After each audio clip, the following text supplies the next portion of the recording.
question because I've been wanting to ask Joseph about this for some time. In his book,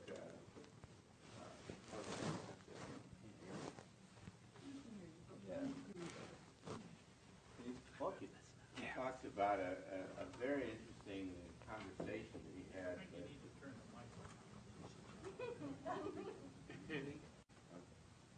How's that? That's better. Yeah. In his book, Presencing, he talks about a really quite interesting conversation that he had about the Mayan calendar. And I warned him that I'd probably go off on this tangent here tonight and ask him to talk about this thing. But I'm really quite interested in you telling us a story about that, if you will, John. Well, it's a great story.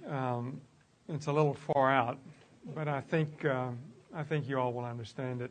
I was in Guatemala with one of my partners doing some of this work, and the group that we had put together of 25 or 30 people included, I think, 4 Mayans, and because we wanted to give full understanding to the beliefs of everybody in the group, we asked a Mayan priest to come to help us understand more about how the Mayans emerged, what their history was, and what their current belief system was, and how they like to operate in the world. And he spent that week with us in Guatemala. But the instant that I met this guy, I felt a really deep connection with him. And at lunch, the very first day that we met one another, we said, when this week is over with, let's meet somewhere and spend an afternoon and an evening together and talk. And we arranged that, and he went down to Guatemala City, and we met late one afternoon and met until 2 o'clock that morning, sitting in the beautiful garden of a hotel there. And in the process, this guy's name was Carlos Barrios, and in the process, he began explaining to me about the Mayan calendar. And he took me all the way back to the beginning, 500 years ago, and brought me all the way through. And as we got closer to I'd say 25 years ago, he began breaking it down into small increments and then into 1-year increments and monthly increments until he finally got to the end, and he said on August the 17th, 2001, there's a very special moment on the Mayan calendar that says that if certain things happen this way, we are probably not going to be able to resolve these big issues facing us. If it happens another way, we will be able to do so. But it will take a real shift of the human heart. And he went on to explain more about that. And he got about 5 minutes into that further explanation, and I said, wait a minute. You said August the 17th? And he said, yes. He said, that's when a lot of initiatives begin that are going to make a big difference in the world. And I said, hold on. So I pulled out my calendar, and I opened it up here, and that was the day we started the Global Leadership Initiative. And I showed that to him, and I said, my God, Carlos, I mean, I don't know what to make of this, but, and he just smiled at me, and he just said, I'm not at all surprised. And he and I have stayed in close touch ever since then. He's being designated now as the key elder in the whole Mayan. So there were 2 priests that began training him, and then once they got too old, he became the high priest about a year ago of the Mayans, Carlos Barrios. And he comes to America every so often and gives talks. but he's a profoundly interesting person. And John and I had this conversation a few weeks ago about the prophecies that the Mayans have made. And I told John this story, and he said, I may ask you to repeat that. So there it is for you. Okay. Who's next? Yes. Oh, yeah. How about, yeah. Hi.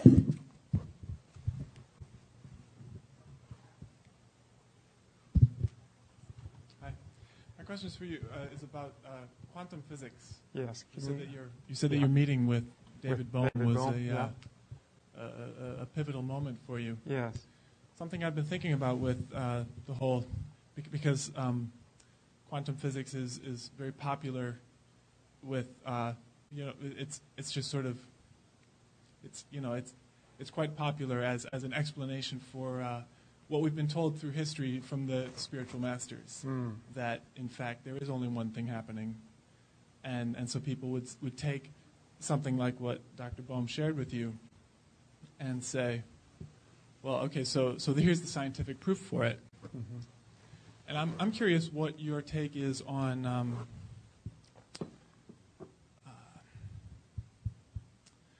just to what degree that reality of the quantum world is at play in the Newtonian world, the more than quantum world, the sort of the larger scale world, or if those two aren't in fact separate. I mean, obviously they're not separate, but things like they say, okay, bilocation, or collapsing the wave function and suddenly it appears here and not there. Right. It's hard for me to consider that that's actually possible in the larger space as opposed to the cloud chambers, the scientific, The bubble chambers, yeah. right. Well, yeah.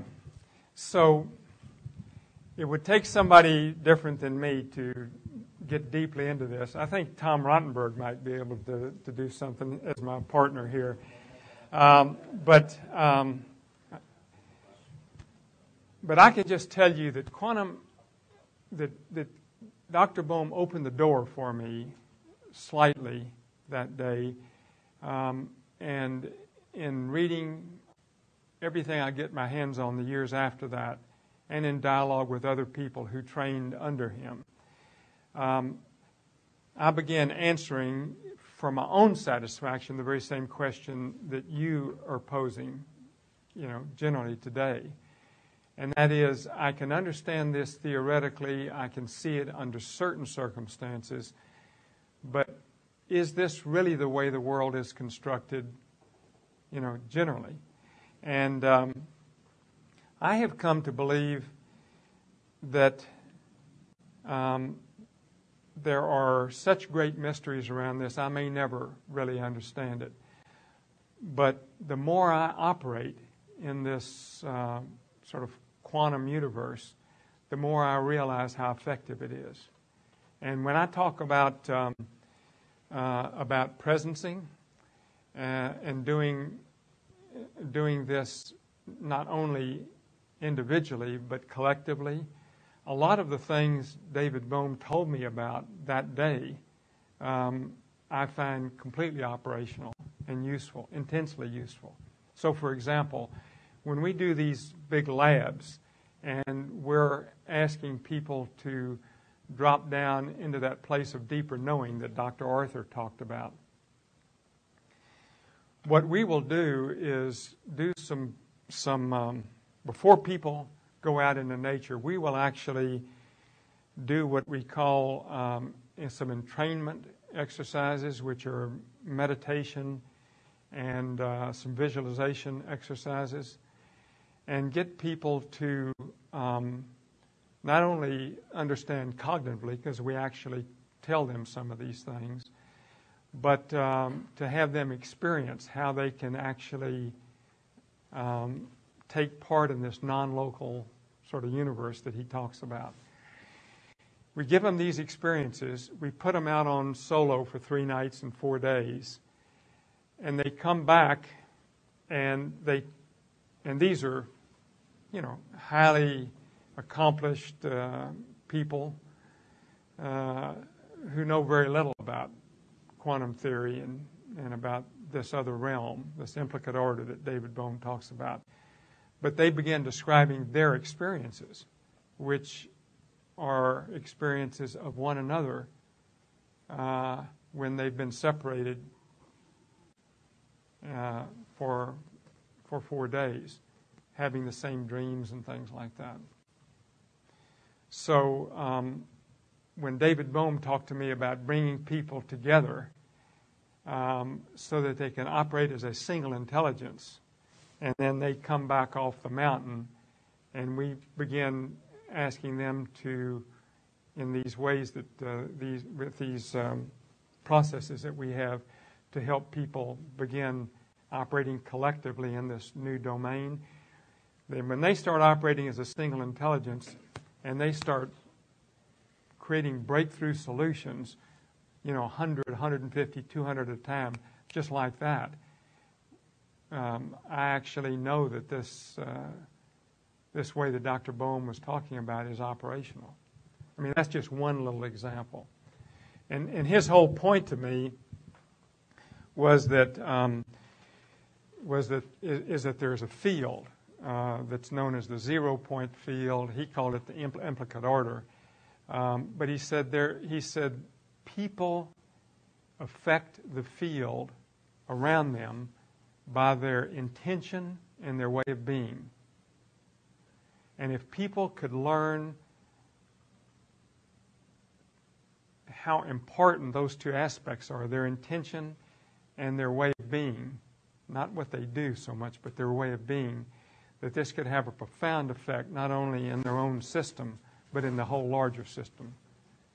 So that's my feeling about it. I'd love to hear from others on that. Joe, let me say just one. I'll tell you a very quick story that's directly to that. Back in the time when there was such a thing as film, I saw a film, a short clip, with Mr. Washiba, who was the founder of Aikido, the martial art. Yes.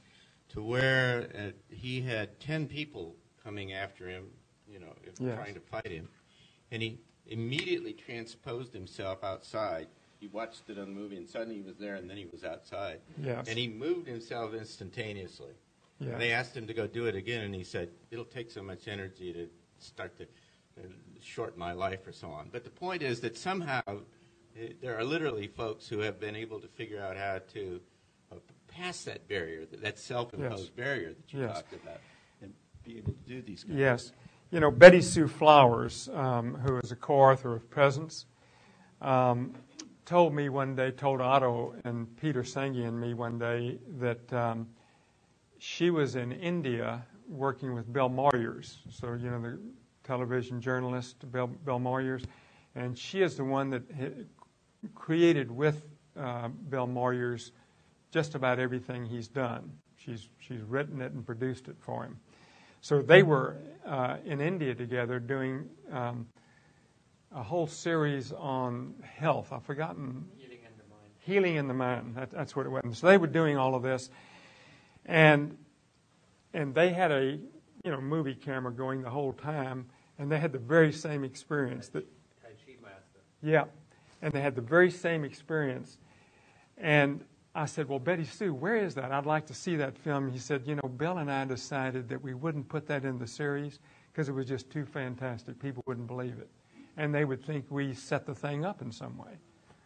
So there are these phenomena that very substantial people witness and experience and see, and they're not sort of ready to take that leap yet and start talking about it. Yes. So thank you. That was really fascinating description of your work. I work in high conflict areas. And so I heard you say that you can get people to generate breakthrough solutions when they come down off the mountain after they've